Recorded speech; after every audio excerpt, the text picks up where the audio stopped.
Ada satu kaum yang Rasulullah sangat sayang. Saat orang lain membuang Rasulullah, kaum ni lah yang ambil Rasulullah, tinggal dengan mereka, duduk bersama-sama dengan Rasulullah menyebarkan agama Islam di Madinah. Itulah kaum Ansar. Tapi tak ada manusia yang sempurna dekat dalam hidup ni selain Rasulullah sallallahu alaihi wasallam dan para rasul dan nabi. Kaum Ansar pun pernah buat silap. Ada satu ketika Rasulullah sallallahu alaihi wasallam menegur kaum Ansar dalam kejadian perang Hunain. Perang Hunain berlaku pada tahun 8 Hijrah. Pada masa tu, kaum Ansar turun dan orang Mekah yang menjadi musuh Islam, diorang dah masuk Islam. Sebagai contoh macam Abu Sufyan. Dari segi manpower, Islam ni memang ramai berbanding dengan tentera musuh. Tentera Islam overconfident yang diorang akan menang dalam perang Hunain. Sampai Allah ada tegur mereka dalam surah At-Taubah ayat 25 sampai 27. Last minute, tentera Islam menang, tentera Islam dapatlah ghanimah. Dikatakan pada masa perang Hunain tu, harta rampasan perang tu sangat banyak. Antaranya adalah 24,000 unta, 6,000 kambing. Selalunya Rasulullah akan bagi secara sama rata. Tapi pada perang Hunain ni, Rasulullah tak bagi langsung dekat kaum Ansar. Rasulullah bagi dekat orang Mekah. Ini menyebabkan kaum Ansar kecil hati, berkata-kata kat belakang Rasulullah. Yelah, Rasulullah kan dah jumpa orang kampung dia balik, memanglah dah lupa kat kita. Ada juga kaum Ansar yang cakap, pedang kita yang berdarah, tapi orang lain yang dapat habuan. Cerita ni sampai dekat telinga Rasulullah.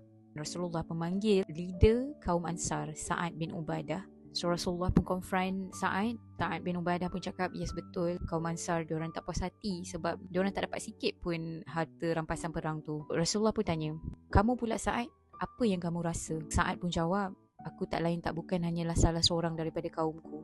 So bermaksud Sa'ad pun samalah, rasa kecil hatilah. Dan Rasulullah pun suruh Sa'ad bin Ubadah kumpulkan semua kaum Ansar untuk berkumpul dalam satu lembah ni. Rasulullah nak jumpa dengan semua kaum Ansar.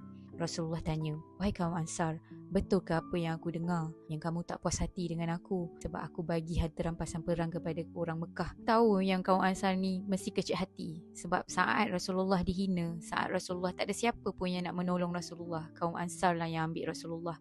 Kaum Ansar lah yang menemani Rasulullah, yang mengembangkan Islam bersama dengan Rasulullah. Rasulullah cakap, kalau kamu nak ungkit macam tu, kamu boleh bercakap dengan aku begitu. Tapi kaum Ansar cakap, tidak Rasulullah. Kaum Ansar tak berani nak cakap depan-depan dengan Rasulullah. Tapi Rasulullah tahu yang mereka ni ada rasa kecil hati. Aku bagi daki dunia kepada orang Mekah sebab nak bagi semangat pada mereka untuk terus mengembangkan Islam. Mereka baru je masuk Islam. Untuk ambil hati mereka, untuk mereka terus bersemangat dalam menyebarkan Islam. Ya kaum Ansar, tak reda ke kamu orang lain bawa kambing dan unta balik, tapi kamu bawa Rasulullah balik bersama kamu? Apa yang kamu bawa balik lebih baik daripada kambing, unta dan harta yang selainnya.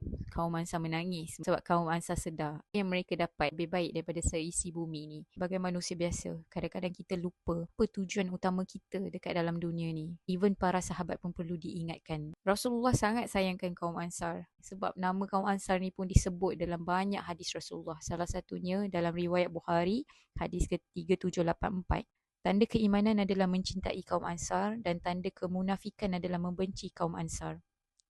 Itu adalah lebih baik daripada seluruh unta dan kambing dalam satu dunia. Dan ini juga adalah satu reminder untuk kita lah. Dalam pada kita nak mengejar dunia ni, kadang-kadang kita terlupa apa tujuan utama kita dalam hidup. Kita rasa kita rugi, kita tak dapat banyak benda dalam dunia ni. Tapi kita lupa kita ada satu harta yang sangat berharga, which is Islam dan juga Rasulullah.